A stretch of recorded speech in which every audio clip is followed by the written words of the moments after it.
여러분, 안녕하세요. 은혜로운 스토리텔러입니다. 오늘은 인류 역사상 가장 위대한 사건, 바로 하나님의 사랑이 완성되고 새로운 언약이 시작된 이야기, 신약 성경을 함께 여행하는 시간을 갖겠습니다. 구약 성경이 오실 메시아를 기다리는 서곡이었다면 신약 성경은 그 메시아, 즉 예수 그리스도께서 이 땅에 오셔서 인류를 구원하시고 새로운 시대를 여신 감동적인 드라마입니다. 16분이라는 시간 동안 신약 성경의 핵심적인 흐름과 중요한 사건들, 그리고 하나님께서 우리에게 주시는 메시지를 중심으로 신약 성경의 아름다움과 깊이를 더욱 풍성하게 느껴보시길 소망합니다. 신약 성경은 예수 그리스도의 탄생, 생애, 가르침, 죽음, 그리고 부활을 기록한 4권의 복음서로 시작됩니다. 이 복음서들은 마치 각기 다른 시선으로 예수님을 바라보는 4개의 카메라 렌즈처럼 그분이 누구이시며 무엇을 위해 이 땅에 오셨는지를 명확하게 보여줍니다. 지극히 높은 곳에서는 하나님께 영광이요, 땅에서는 하나님이 기뻐하신 사람들 중에 평화로다. 누가복음 2장 14절. 이것은 예수님 탄생 시 천사들이 선포한 메시지로 그분의 오심이 하나님께 영광이 되고 인류에게 평화를 가져올 것임을 보여줍니다. 복음서들은 예수님의 삶의 중요한 순간들을 기록합니다. 마태복음은 예수님을 약속된 메시아이자 왕으로 구약의 예언들을 성취하신 분으로 소개하고, 마가복음은 예수님의 능력 있는 사역과 섬김의 모습을 역동적으로 그려냅니다.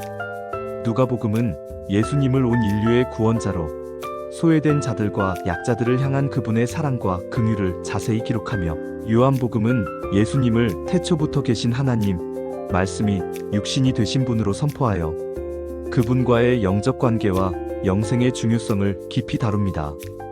하나님이 세상을 이처럼 사랑하사 독생자를 주셨으니 이는 그를 믿는 자마다 멸망하지 않고 영생을 얻게 하려 하심이라. 요한복음 3장 16절. 이 구절은 복음의 핵심 중의 핵심으로 하나님의 무한한 사랑과 믿음을 통한 구원의 길을 명확히 제시합니다. 예수님은 3년여 동안 이 땅에서 수많은 기적을 행하시고 천국 복음을 전파하시며 병든 자를 고치시고 죽은 자를 살리셨습니다. 그분의 가르침은 세상의 어떤 지혜보다 뛰어났습니다. 특히 산상수훈은 오늘날까지도 우리의 삶의 방향을 제시하는 등대가 되어줍니다. 수고하고 무거운 짐진 자들아, 다 내게로 오라, 내가 너희를 쉬게 하리라. 마태복음 11장 28절.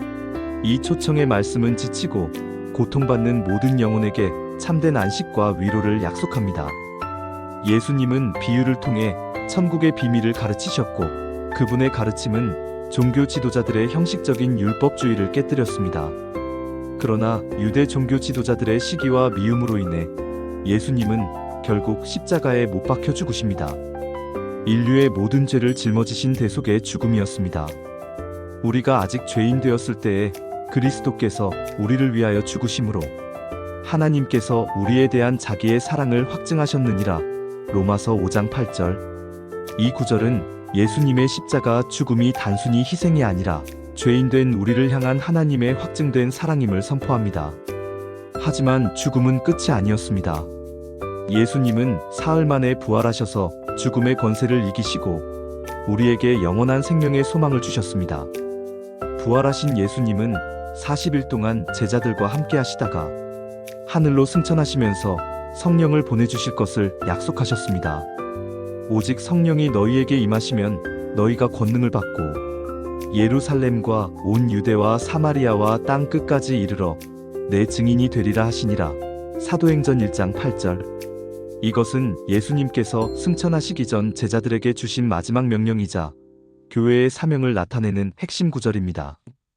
예수님의 승천 후 제자들은 마가의 다락방에 모여 약속하신 성령님을 기다리며 간절히 기도했습니다. 마침내 오순절에 약속하신 성령께서 임하셨습니다. 강하고 급한 바람소리와 불의 혀같이 갈라지는 모습으로 임하신 성령님은 제자들을 충만하게 하셨고, 그들은 각기 다른 방언으로 하나님의 큰일을 말하기 시작했습니다.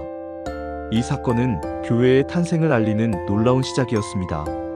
성령 충만함을 받은 베드로는 담대하게 예수 그리스도의 십자가와 부활을 전파했고, 그 말씀을 들은 사람들은 마음에 찔림을 받아 회개하고 세례를 받았습니다. 하루에 3,000명이 회개하고 세례를 받는 놀라운 역사가 일어났습니다. 그 말을 받은 사람들은 세례를 받음에 이날에 신도의 수가 3,000이나 더하더라. 그들이 사도의 가르침을 받아 서로 교제하고 떡을 떼며 오로지 기도하기를 힘쓰니라. 사도행전 2장 41절 42절. 이 구절은 초대 교회의 아름다운 모습을 보여줍니다. 그들은 말씀과 교제, 기도 속에서 하나님의 능력을 경험하며 성장했습니다. 사도행전은 초대 교회가 성령의 능력으로 어떻게 성장하고 복음이 예루살렘을 넘어 유대와 사마리아를 거쳐 로마 제국 전역으로 확장되어 가는 과정을 생생하게 기록합니다. 스데반 집사의 순교는 복음이 예루살렘 밖으로 퍼져나가는 계기가 되었습니다. 특히 예수님을 핍박하던 사울이 다메섹 도상에서 예수님을 만나 회심하고 위대한 사도 바울이 되는 이야기는 하나님의 놀라운 은혜와 변화의 역사를 보여줍니다. 바울은 이방인의 사도로 부르심을 받아 수많은 선교 여행을 다니며 복음을 전하고 교회를 세웠습니다. 그는 목숨의 위협과 수많은 고난 속에서도 복음 전파를 멈추지 않았습니다. 내가 복음을 부끄러워하지 아니하노니 이 복음은 모든 믿는 자에게 구원을 주시는 하나님의 능력이 됨이라. 먼저는 유대인에게요. 그리고 헬라인에게로다. 로마서 1장 16절. 바울의 이 고백은 복음의 능력을 확신하며 온 세상에 복음을 전하려는 그의 불타는 열정을 잘 보여줍니다. 바울과 다른 사도들의 헌신적인 사역을 통해 복음은 인종과 지역을 넘어온 세상으로 빠르게 확산되기 시작했습니다. 3. 믿음과 삶의 지침. 삶의 나침반. 서신서. 신약 성경의 상당 부분은 사도들이 각 지역 교회와 성도들에게 보낸 서신서들로 이루어져 있습니다. 이 서신서들은 복음의 핵심 진리를 설명하고 신앙생활의 원리를 가르치며 교회가 직면한 다양한 문제들에 대한 해결책과 권면을 담고 있습니다. 이 서신서들은 오늘날 우리에게도 신앙의 등불이자 삶의 나침반이 되어줍니다. 바울 서신들은 이신칭의 믿음으로 의롭다함을 얻음의 진리를 선포하며 예수 그리스도의 십자가, 대속과 부활을 통한 구원의 은혜를 강조합니다. 로마서는 구원의 교리를 가장 체계적으로 설명하고 우리가 어떻게 의롭다 칭함을 받고 하나님과 화목하게 되었는지 밝힙니다. 그러므로 우리가 믿음으로 의롭다 하심을 받았으니 우리 주 예수 그리스도로 말미암아 하나님과 화평을 누리자. 로마서 5장 1절. 이 말씀은 죄와 사망의 권세 아래 있던 우리가 예수님을 믿음으로 인해 하나님과 화목하게 되는 놀라운 변화를 선포합니다. 고린도전서는 교회의 분열과 은사 사용, 성도 간의 사랑 등 다양한 문제에 대한 지혜로운 지침을 제공하며 특히 사랑장인 13장은 그리스도인의 삶에서 가장 중요한 가치인 사랑의 본질을 가르칩니다. 사랑은 오래 참고 사랑은 온유하며 시기하지 아니하며 사랑은 자랑하지 아니하며 교만하지 아니하며 무례히 행하지 아니하며 자기의 유익을 구하지 아니하며 성내지 아니하며 악한 것을 생각하지 아니하며 불의를 기뻐하지 아니하며 진리와 함께 기뻐하고 모든 것을 참으며 모든 것을 믿으며 모든 것을 바라며 모든 것을 견디느니라. 고린도전서 13장 4절 7절. 사랑의 의미를 이보다 더 아름답게 표현할 수 있을까요? 이 구절은 사랑이 무엇인지 그리고 우리가 어떻게 사랑해야 하는지 깊이 묵상하게 합니다. 에베소서는 그리스도 안에서 하나 된 교회의 영광과 성도들의 삶을 다룹니다. 너희는 그 은혜에 의하여 믿음으로 말미암아 구원을 받았으니 이것은 너희에게서 난 것이 아니요 하나님의 선물이라. 행위에서 난 것이 아니니 이는 누구든지 자랑하지 못하게 함이라. 에베소서 2장 8절 9절. 이 구절은 기독교 구원론의 핵심을 가장 간결하고 명확하게 보여줍니다. 우리의 구원은 오직 하나님의 은혜와 믿음으로 말미암은 선물이라는 것입니다. 빌립보서는 감옥에 갇힌 바울이 기쁨과 감사로 가득 찬 편지로 그리스도 안에서 모든 것을 할 수 있다는 담대한 고백을 담습니다. 아무것도 염려하지 말고 다만 모든 일에 기도와 간구로 너희 구할 것을 감사함으로 하나님께 아뢰라. 그리하면 모든 지각에 뛰어난 하나님의 평강이 그리스도 예수 안에서 너희 마음과 생각을 지키시리라. 빌립보서 4장 6절 7절. 이 말씀은 염려 대신 기도와 감사를 드릴 때 하나님의 놀라운 평강이 임할 것을 약속합니다.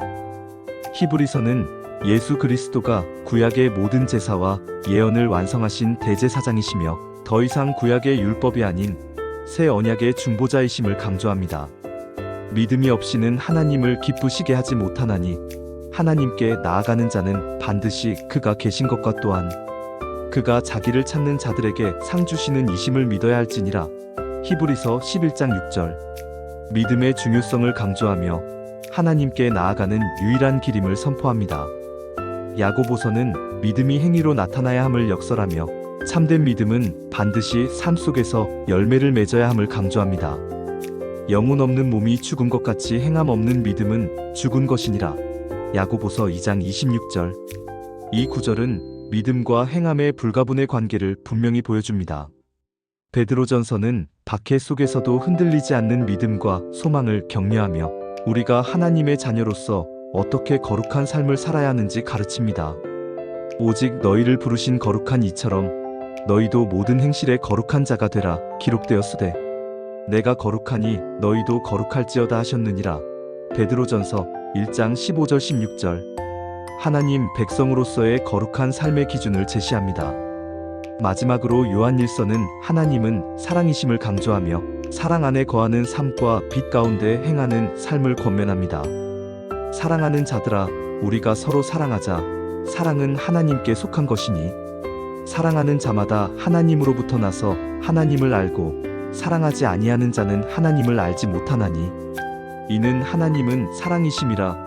요한일서 4장 7절 8절. 하나님의 본질이 사랑이며 사랑이 곧 하나님을 아는 지표임을 강조합니다. 이 모든 서신서들은 초대 교회 성도들뿐만 아니라 오늘날 우리에게도 신앙의 등불이자 삶의 나침반이 되어줍니다. 4. 마지막 날과 영원한 소망 역사의 완성이자 새로운 시작 요한계시록.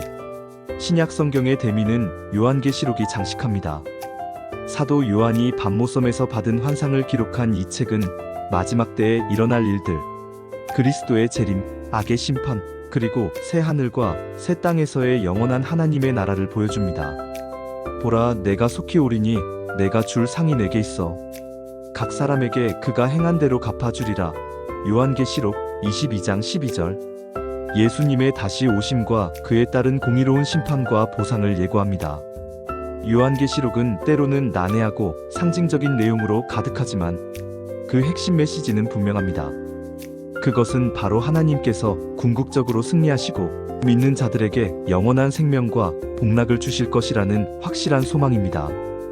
또 내가 새 하늘과 새 땅을 보니 처음 하늘과 처음 땅이 없어졌고 바다도 다시 있지 않더라. 또 내가 봄에 거룩한 성새 예루살렘이 하나님께로부터 하늘에서 내려오니 그 준비한 것이 신부가 남편을 위하여 단장한 것 같더라. 요한계시록 21장 1절 2절. 이 말씀은 고통과 슬픔이 없는 하나님과의 완전한 연합이 이루어질 영원한 미래의 소망을 생생하게 보여줍니다. 이 땅에서의 고난과 역경 속에서도 우리는 장차 임할 하나님의 나라를 바라보며 인내하고 믿음을 지켜야 한다는 강력한 메시지를 전달합니다. 성도들은 그리스도의 신부로서 마지막 때를 준비하며 어둠의 세력에 맞서 빛과 진리를 수호해야 합니다. 요한계시록은 결국 우리에게 희망과 승리의 메시지를 전하며 모든 것이 하나님의 계획대로 이루어질 것임을 확증합니다. 사랑하는 여러분, 지금까지 우리는 신약 성경의 위대한 이야기를 1시간 40분이라는 시간 안에 여행했습니다. 신약 성경은 단순히 옛날 이야기가 아니라 우리 각 사람의 삶에 직접적으로 적용되어야 할 살아있는 하나님의 말씀입니다. 이 책을 통해 우리는 죄에서 우리를 구원하신 예수 그리스도의 놀라운 사랑을 깨닫고 그 사랑 안에서 새로운 생명을 얻었습니다. 신약 성경은 우리에게 다음과 같은 중요한 진리들을 가르쳐 줍니다. 예수 그리스도가 곧 길이요, 진리요, 생명이시며 그분을 통해서만 하나님께 나아갈 수 있다는 진리입니다. 성령님의 임재와 동행을 통해 우리가 날마다 하나님의 능력을 경험하며 살아갈 수 있다는 진리입니다. 교회가 그리스도의 몸으로서 세상의 빛과 소금이 되어야 한다는 진리입니다. 마지막 날에 그리스도께서 다시 오셔서 모든 것을 새롭게 하실 것이라는 영원한 소망입니다. 오늘 이 시간이 여러분에게 신약 성경이 단순한 예책이 아니라 살아있는 하나님의 말씀으로 다가서는 귀한 계기가 되기를 소망합니다. 신약 성경의 지혜와 감동이 여러분의 삶에 깊이 스며들어 날마다 하나님과 더 깊은 관계를 맺어가는 복된 삶을 살아가시기를 축복합니다.